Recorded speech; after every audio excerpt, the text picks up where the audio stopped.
On today's show, Scoot Henderson's Rockets draft profile. We'll take a look at Scoot Henderson's strengths, his weaknesses, his potential fit with the Houston Rockets, what makes him such an intriguing point guard prospect, all of those things and more coming right here at Locked On Rockets. This is Mission Control, Houston. Ignition sequence start. The Houston Rockets select Jalen Green, Alperen Sengun, and Jabari Smith Jr.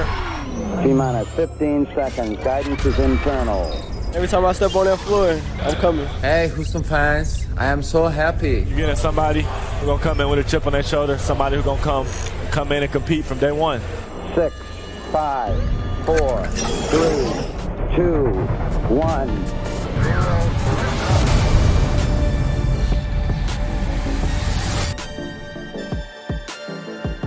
What's up and welcome to another edition of Locked On Rockets, your daily podcast home for everything Houston Rockets basketball. As always, I'm your host, Jackson Gatlin, native Houstonian, a credentialed media member. I'm also the host of Locked On NBA Mondays. Be sure to follow along on Twitter at JT Gatlin, and the show, of course, at Locked On Rockets, free and available wherever you listen to your podcast, including YouTube. Go to YouTube, search Locked On Rockets. Be sure to like, comment, and subscribe. As always, thank you so much for making Locked On Rockets part of your day every single day, whether it's on the way to work, on your lunch break, in the gym. Thank you for making LOR part of your day every single day. Joining us now is your weekly co-host and draft enthusiast, Madison Moore. You can follow on Twitter at MadmanLeaks. Here to break down and discuss Scoot Henderson as a potential prospect for your Houston Rockets. Madison, we are right on the cusp of what I guess a lot of people are calling doomsday amongst Rockets fans, with the NBA draft lottery right around the corner. So we figured we'd get the Scoot Henderson draft profile out of the way here and kind of focusing on what he might bring to the table for this Rockets team should that pick land at number 2. And I know we talked about this on a recent episode when we were kind of going through our big board. You and I are both really big Scoot Henderson guys. We're bought in on him being the absolute truth as a point guard in today's NBA. Yeah, I mean, absolutely. I think he's a cut above most point guard prospects that we've seen in the last, 5 to 6 years. I think he's the best point guard prospect probably since John Wall, and I definitely think he's a better prospect than Wall himself. And I think it all starts with the physical tools, the marriage of physical tools with skill set. And so let's talk about those tools first of all. 6'2", right? Nothing special about that, but that's where it ends. Everything else about this guy's tools are special from then on out. 6'9" wingspan, enormous hands. His hands give him so much control over the ball, especially for a point guard that allows him to manipulate everything around him. His handle is excellent, and we know how important that is down the stretch of games and being able to be creative with the ball in his hands. And a lot of that has to do with how large his hands are. And so when you combine that to the fact that he's shaped like a Greek god. Yeah, he's got an NBA ready body right now. He's listed right at 195. He has a ready to go NBA body, right? He's not going to come in and get bullied by bigger guys. Again, 6'2", right, which is not, incredibly special in today's NBA. You see a lot of teams that are kind of sourcing, going for some of those bigger guards, right? Guys who are 6'4", 6'5", 6'6" these days, guys who are switchable across multiple positions. So even though Scoot is smaller at 6'2", he's not going to get bullied at 6'2" because he weighs a solid 200 right out of the gate. Yeah, I mean, if you just look at his weight, wingspan, and height, he's more similar to Donovan Mitchell on paper, but his body is a cut above, muscular and, NBA ready wise, right? And so he'll be able to guard wings. He'll be able to not just guard point guards comfortably, but also wings all the way out to the 3. It will be about how intentional is he about guarding those wings, but he definitely has the ability. He's not going to come without the ability to guard wings. And so when we talk about that, those incredible physical tools, the way his body built, then you marry that with the incredible athleticism. He is one of these top athletes in the same vein. Human highlight reel, just Yes. just can jump out of the gym, right? He's got that insane explosiveness and burst you think of when you think of a young John Wall or a prime Russell Westbrook, right? Guys who you can turn on the jets and they are gone, and they're not only gone in transit, but they're gone and they're gonna yam it and dunk it down somebody's throat, in transition. It's crazy. Yeah, it's absolutely insane. And I'll take it a step further with him as a prospect. He is the most advanced that I've seen of this archetype in manipulating his pace already at this level, right? That the start and stop of this guy is incredible. The way he weaponizes that to get wherever he wants on the court is just truly special, and it's more advanced than I've seen before. And he does it in the G League over and over again, not just to score layups at the basket, but also pass the ball and make his teammates better, right? And so that is where that marriage of IQ and processing really comes to life. This guy manipulates the floor at a level that is truly special. And I'm talking misdirection with his eyes. He's always in control. He never leaves his feet when passing the ball. He's very cerebral, almost in a Chris Paul-like manner, where he's able to dissect defenses in that manner. And he's able to not just hit your pocket passes, hit the dunker spot, hit the lob pass, but also the most important and most difficult pass in the book, which is the skip pass, right? And he can move players out of the way. Rockets fans might be a little unfamiliar with the skip pass since Jalen and Kevin don't ever throw the skip pass, but but that just goes to show how hard it is to make that pass, and this guy is making that over and over and over again at the G League level. And so his level of competition is higher than all the other prospects that in the draft, right? All the other top prospects, right? And so, yeah, I mean, when you have a guy that, like I say, has Derrick Rose's physical tools combined with Chris Paul's IQ, he's a master in the mid-range. He loves the mid-range shots, almost to a fault. Like, people are kind of trying to ding him now for that. But this guy has very few holes in his game. And, I don't know if you want to get into the one major glaring hole that people are talking about right now, but it is the 3-point shooting, right? We're just going to ignore the 3-point shooting. We're not going to talk about the other side of the ball, the defense. And of course, we're going to get into all that stuff. Madison, come on, what is this? This is a draft profile episode. We're covering all the angles here. In fact, we're gonna get to that side of things. We'll focus on what Scoot Henderson projects to bring on the defensive side of the ball. We'll unpack a little bit more of what makes him special offensively, as well as getting to that one glaring hole in his game, which is the outside shooting. We're gonna get there in just one moment. But first, today's episode is brought to you by eBay Motors.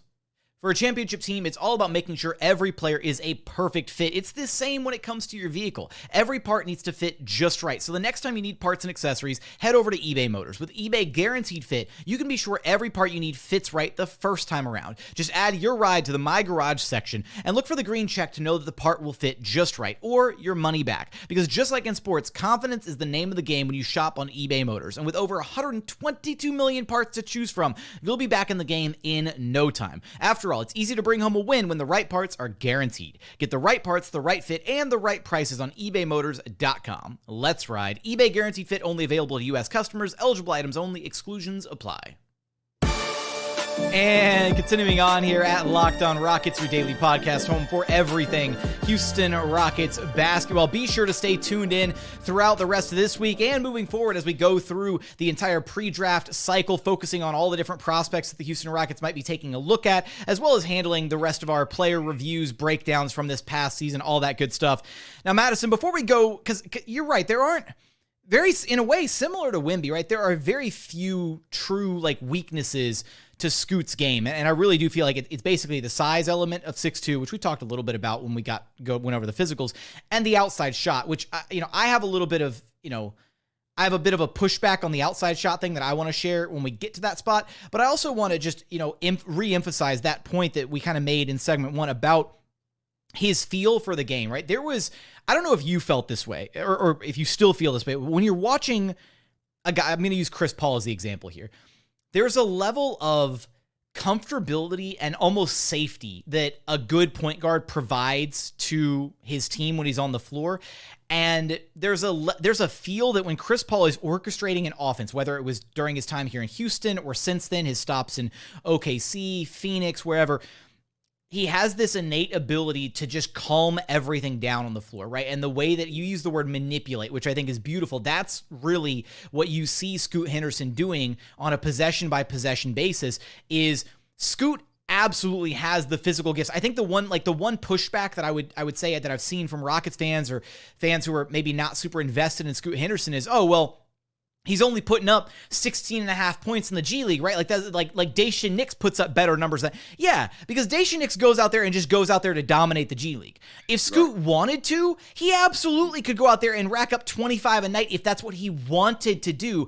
Scoot has been very intentional, I feel like, about using the G League as his, like, I don't know, what do I think? Like a petri dish of experimentation to just work on and refine his game, right? Where he is going out there and kind of experimenting with, okay, how can I manipulate the defense this way? Okay, I'm in transition. Let me set up my teammate this way. I don't know how many different times I've watched him like run a fast break, and he could have easily been the lead getaway guy, freight train running down, and he could have gotten himself a shot. But instead, he slows it down or changes the pace a little bit and finds a really good look for one of his teammates instead, because he's that level of unselfish player and floor conductor that he wants to get the other guys involved around him. So I think that's one of the things that really stands out about him is he fully embraces that point guard mentality of, I'm going to get everybody else involved. I know I can get mine, but I'm going to make sure everybody else gets involved too. And I'll add to that, Jackson. I think you made a great point there. The G League Ignite is not just about Scoot Henderson. Mm-hmm. There's many NBA prospects on that team who also are developing and have to have a role that is conducive to their outlook as a prospect, so that they may be drafted, like Sidi Sissoko and Leonard Miller, right? And they have other prospects on that team. So when you're giving the ball out to Scoot, and people are like, well, why isn't he scoring 30 a game? Well, there's other NBA prospects on that team that he has to share the ball with. It's not just about him, right? And so the G League Ignite is about development, and he has to play in the context in that development and not only do what's best for himself, but also allow the other prospects in that team to show what they can do. And I think he did a good job of that. And I think that is more of the reasoning that like you were saying, to add to that. And just I think they should just rename the team the G League Hendersons. How's that? Right. That's what people think it is. Like. Yeah, right. That's what they act like. But like you said, I mean, even in the Wemby showcase, that first half was just a display of scoring prowess by Scoot Henderson. He showed us everything in the book, all the step backs, the defense, everything in the book offensively. He scored a ton in that first half. And then the second half of that game was all passing. He literally dissected that Wemby's team. Metropolitan 92. Mets 92. It's okay. It messes with me too, because sometimes I'm like, I'll have a brain fart. I'm like, wait, who does Wemby play for again? Because in your head you just want to call them the Wembys, like, because it's like the G League Hendersons and then the Wembys, like that's their whole team. Right. Yeah, exactly. But yeah, I mean, but also just to your point though, Scoop beat that team in two different ways, which was extremely impressive to me. Extremely impressive. He beat them with just scoring in the first half, and then in the second half with passing. Excellent. I mean, this is a top tier processing prospect. But like we said, he is not perfect. He is not a perfect prospect. And not only one of the drawbacks from him is his 3-point shooting, right? His 3-point shooting, many have cited it was around 29% this year, which is not actually accurate. It was 29% for that last block of the season. And the G League does some weird thing where they do their counting stats in blocks right? So a lot of people thought he shot 29% for the season, but it was really around, I believe, 32%. And if you compare that to last year's percentage for the entire year, it actually went up about almost over 3-4%. I think it was like 27%. I'm going off the top. So I think it was 27. I think it was 27.5. I think you're right. Right. So if you compare that to that, it went up about 3 to 5% from last year, and he's shooting from NBA 3-point line, which is a large jump from that distance. I think the mechanics on his jump shot are great, or they're fine, right? And I think because he shoots off the dribble so much in the range and is so proficient in that, I expect him over time to develop that part of his game. And I just believe in him as the leader and the player to get that stuff right. I'm not worried about him shooting 3-point line long term. So what do you think about that? Do you think you have some worries about that? No, I think the concern, I think there are, anytime a player is struggling to shoot the ball, I think there are concerns. Now, the issue here and the pushback that I have as far as anybody who is trying to point to this as some, gigantic red flag for Scoot Henderson is it's not that his shot is broken all over the court, right? To cite what you said is, he's got a good and a comfortable, clean-looking mid-range shot, right? There's nothing like the form isn't broke or anything. He's got a good-looking shot. He's comfortable shooting and consistent shooting from the mid-range where he'll get to a dribble pull-up in the mid-range and he looks comfortable generating that shot, which I think is a definitely something that, a positive note to look at moving forward. But when you historically look at a player who is comfortable and confident shooting in the mid-range, both, in the mid-range on the court and then also as a free throw shooter, those two skills tend to translate and mean that over time, you'll be able to become a quality three-point shooter, right? It's not something where, right out of the gate, he might struggle a little bit and he might not be a phenomenal three-point shooter out of the gate, but I don't think there's anything that we can point to that tells us that Scoot Henderson won't be somewhere in the range of at least, a 35% career three-point shooter, right? We can go back to our Wemby episode before, right? We highlighted Wemby's three-point percentage and the fact that it's not great right now, but he has a comfortability and he's fine shooting that shot. Mechanically, he looks good.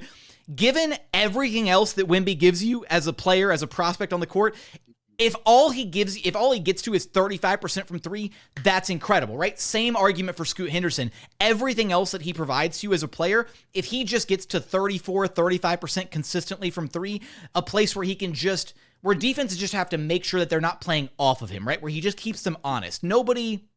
I'm not asking him to, I don't think you are. Nobody's asking him to be a guy who's going to be draining, 6, 7, 8 attempts from three a game. Nobody's asking him to turn into a 40% knockdown sniper. He just needs a three-point shot that will keep defenses honest and open up the rest of his game a little bit further to, give him those driving lanes, give him those opportunities to create for his teammates, which, again, right now, a little bit of a concern, but I don't even view it as a major concern, right? It's not like Amin Thompson, who just can't shoot at all right now, is a much bigger concern to me. Yeah, I mean it's really interesting. Coach Spence recently did a podcast with Maxwell Bonchap of No Ceilings, and they talked about what do you look for? What does the draft community look for in shooting when projecting prospects to become better shooters? And they gave a lot of great insight.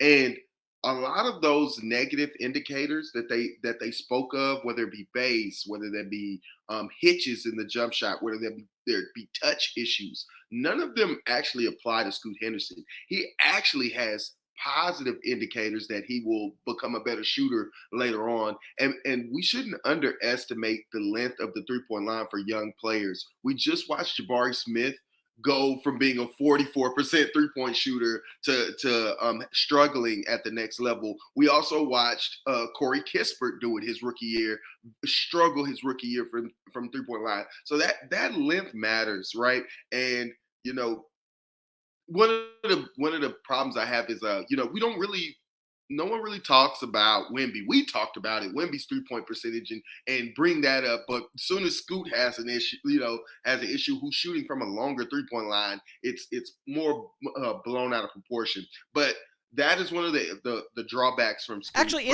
I'm curious, is Scoot's 3-point line, is the G League 3-point line longer than the one that Wemby's using with Mets 92? Yes. Okay. I didn't know about that off the top of my head. So that one, the Mets 92 is like similar to college. Okay, got it. Yeah, that makes sense. It's international. It's the international 3-point line. Yeah. So, and G League is using NBA.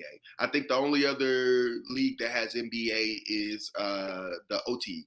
So OT has an NBA 3-point line. Okay. All right. Well, in that case, then we're going to forgive Amin Thompson for all his shooting sins because he's got the no, not how that works in the slightest. All right. Coming up, we didn't get a chance to talk about Scoot Henderson's defense set yet, the defensive upside there, despite his 6'2" frame, how he projects to be a competent defender. We'll also talk a little bit about his potential fit with the Houston Rockets, imagining a Scoot Henderson, Jalen Green backcourt.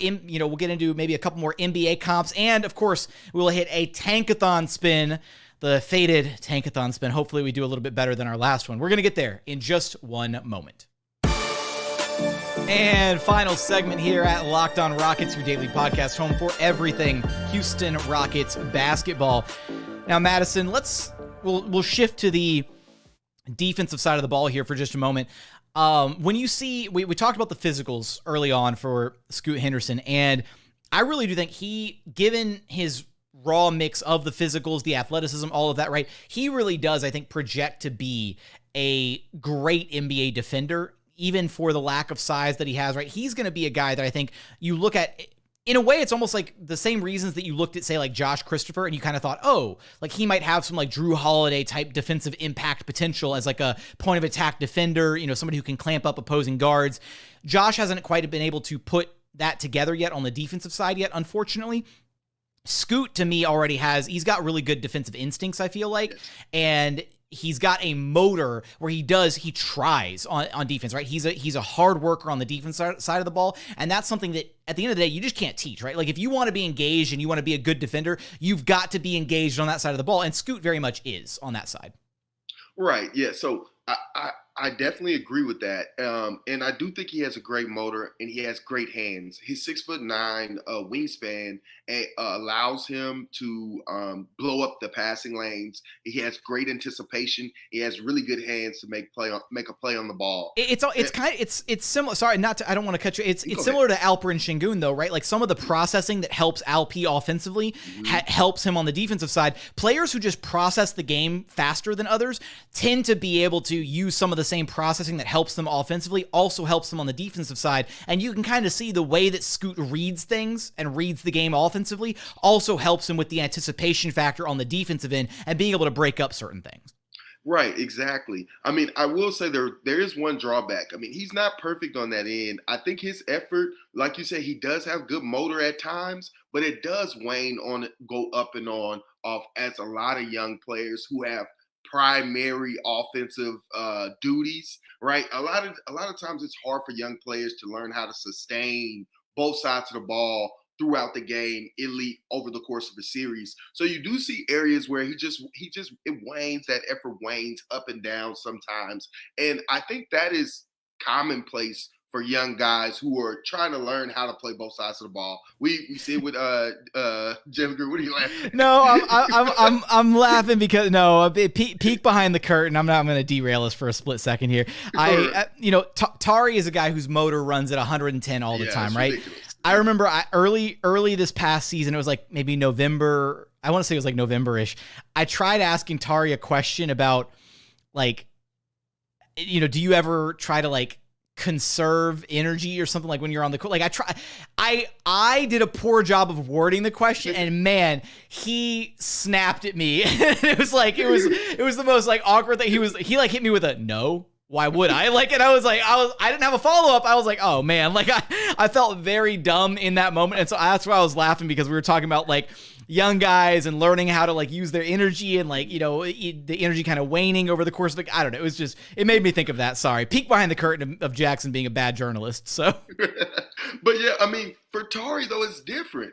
Tari doesn't have to initiate an offense. Yeah, he doesn't have the same. He doesn't have the same requirements, right? So Tari does get to just go all out, 110. All gas, no brakes at all times. Whereas you do see, Right, and we see this all across the landscape of the NBA, right? We see the guys who have those huge offensive burdens, the LeBrons, the Lukas, the Hardens, even at the end of the day, even Kawhi Leonard, when he's healthy and actually playing games, Kawhi takes plenty of plays off defensively because he has such a huge offensive burden.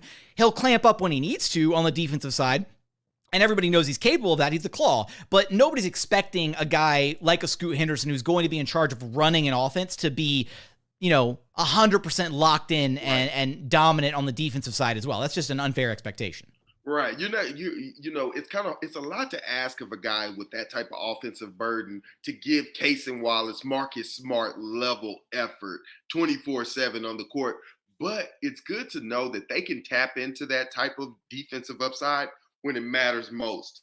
That's what I want out of my stars, right? We want them to eventually get there where they're able to be more consistent, both way players. But he at least has the ability, and that's something Ime Udoka, if he was selected to the Rockets, could tap into in the same way he tapped into Jason Tatum, because the tools are there, and that's the most important part, right? Absolutely. No, and then, man, thinking about the Rockets potentially being able to get Scoot Henderson and however you feel about Kevin Porter Jr. as the potential future point guard of this team or not, the idea of having a backcourt of Jalen Green and Scoot Henderson as the potential future backcourt of this Rockets organization, that to me screams the type of backcourt, the amount of sheer talent and potential ceiling there, that could be the best backcourt in the NBA one day, right? And I saw somebody, I loved this the other day. Somebody referred to them as the Slash Bros instead of the Splash Bros because they're stylistically, right? Jalen and Scoot, their games are a little bit more, driving heavy, guys who are, explosive, finishing in and around the rim versus obviously Steph and Klay Thompson, the Splash Bros. I loved that. And now I kind of just want to manifest this outcome just because I want that nickname to stick. Well, I think me and you've been on this train for a long time. I mean, Scoot's my favorite player in the draft. I actually am low-key crossing my hands that we get number 2 in the draft because, like you said, that fit in the Houston Rockets lineup is incredible. It's an incredible fit. We'll have the most dynamic backcourt in the league and probably historically ever. We have 2 superstar upside guards for the future where we could see, 10 to 15 years of playoff basketball and competing for championships with those guys. And Scoot brings exactly what the Houston Rockets need, right? A floor general who is mature enough to set our guys up, who can run any type of offense, and will play well off of all of the guys and move the ball in a way that we haven't seen unlock this offense yet.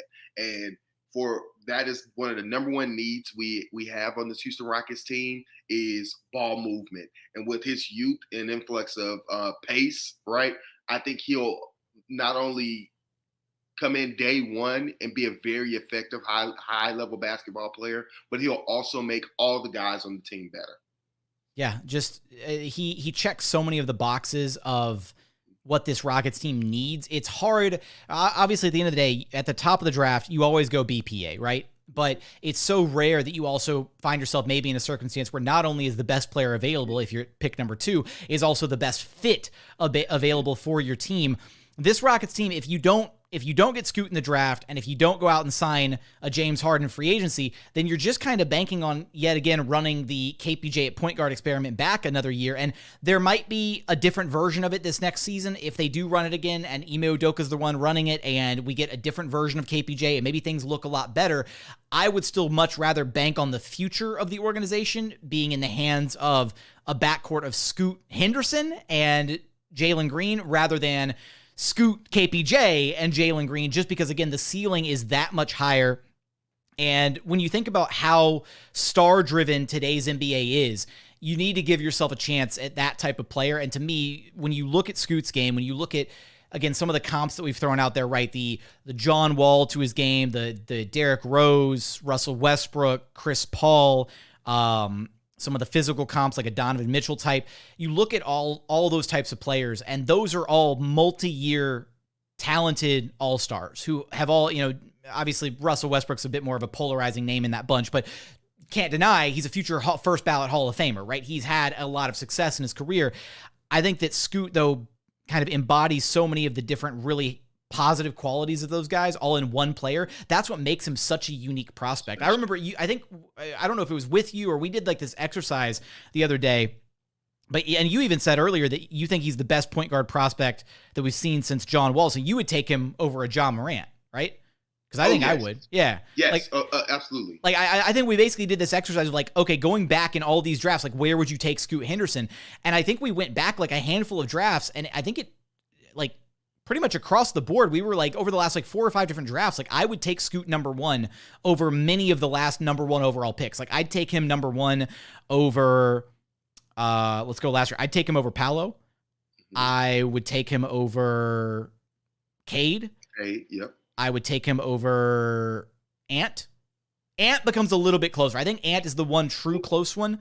Well, Ant as a prospect was not the same level of prospect. That's that's fair. And there's some of that, like, you know, again, hindsight 2020, whatever. Yeah, like, you know, right. our current knowledge of who he is as a player impacting our perspective of him, or our what do I would say? What's the word I'm looking for Opinion here? of him. Opinion of him. Thank you very much. This is going to be really embarrassing if I couldn't find the word. Appreciate it, Madison. Good looking out. So yeah, I mean, just over these last handful of years, right? It just really sucks for Scoot that he comes out in the one draft where there is a generational, like, potential future GOAT type talent that the NBA's never seen in Wemby. Because any other year, you know what this feels like? Is like Wemby's the Golden State Warriors and Scoot Henderson's the Houston Rockets. That's basically what it is. It's like it just so happened to line up this way. But it's great for us. It's great for us. And the last year of us having our pick, right? That we'll have the opportunity of, we'll be fine if we get any of the top 2 picks. And also with the rise of Brandon Miller and a lot of these these great point guard prospects that have recently been drafted, like LaMelo Ball and Cade Cunningham. There are some scenarios where these top guys, these top teams, we slide to 3, and if Detroit or New Orleans is at 2, there's a realistic case that Scoot may just fall to us, or we will have a realistic opportunity to use our assets to trade up to go to number 2 to get Scoot, because other teams already have their point guard situation locked up. So I think this is really a special opportunity that we might actually be able to get Scoot Henderson, even if we don't land number 2. All right, before we get to our I can't even say I'm excited for the Tankathon spin, our dreaded Tankathon spin. What's the most, if the Rockets landed 3 and there was one of those teams that you pointed out, right? So, you know, some of the, you know, Pacers with Tyrese Halliburton, Pistons with Cade, or the Hornets with LaMelo. What's the most that you would trade to go from 3 to 2 to get Scoot Henderson? Or what do you think is a realistic offer to go from 3 to 2? I trade that our high pick. If we're at 3, I trade the 3rd pick, the 20th pick, and one of the future Brooklyn picks. I may even throw in an impact player that a team may want. We could dangle KJ Martin. I know KJ. I love KJ Martin. I hate to put his name out there, but I think for Scoot Henderson, this is the type of stuff that I'd be contemplating, and I honestly would make it happen and wouldn't really care about the trade charts. You know what I mean? I don't know if you heard about what's going on with the Texans, but they're getting a lot of flack about the trade they made, but they got the 2 best players in the draft after it. And if we could get one of the top 2 players in this draft, they're game changers and more sure things than we normally see. I believe he is a Zion Williamson, Anthony Davis level prospect, right? And so if we can get that type of prospect in the doors, you know, that was the point of acquiring all these superstar assets. It's so that we can package them in a deal to get what we want, right? And so I'd be willing to give up 1 or 2 of those Brooklyn picks along with it, just so we can move up to get Scoot Henderson. Okay. All right. Well, with that, let's go ahead and we'll get over here to the Tankathon spin. And this is awful because the funniest part about this is with this setup is I can see the Tankathon and the viewers can see the Tankathon, but Madison can't see the Tankathon. He's the only one in the dark. That's so fun. I got to figure out a way for you to be able to see this part of the screen, because otherwise it's just not fair to you. All right, here we go. Let's run it. Let's see what we got. And okay. Wemby. It's Wemby. No, it's Wemby. We'll take Wembanyama. Hey, we were one episode late, but it happened. Wow. Oh man, I think that's the first time I've actually hit on Wemby. The other time we hit on Wemby is when we went crazy over Scoot Henderson. That's right. In that episode. That's right. Every time we talk about Scoot, just because we're talking about Scoot, they're like, no, we'll give you Wemby. See, you know what this is happening is we're manifesting Scoot, and then it turns into Wemby. So on lottery night, we're going to be manifesting number 2, and it's going to turn into Victor Wembanyama. Oh, man. All right, well, on that exciting note to end the episode, Madison, you know the drill. Let everybody know where to track you down at. Yeah, come interact with me on Twitter at MadmanLeaks, man. I love to talk Rockets ball and draft. That's going to do it for another edition of Locked On Rockets. As always, thank you so much for checking out the show. If you haven't done so yet, please consider subscribing wherever you listen to your podcast. That's Apple, Spotify, Google, the Odyssey app, free and available on all podcast platforms. We're also available on YouTube. Just go to YouTube, search Locked On Rockets. Be sure to like, comment, and subscribe. Let us know how you feel about Scoot Henderson as a NBA draft prospect for your Houston Rockets. What do you like about Scoot? What do you dislike about Scoot? Let us know in the YouTube comments. But as always, thank you so much for watching. Thank you so much for listening. And we look forward to having you back right here at Locked On Rockets, your daily podcast home for everything Houston Rockets basketball.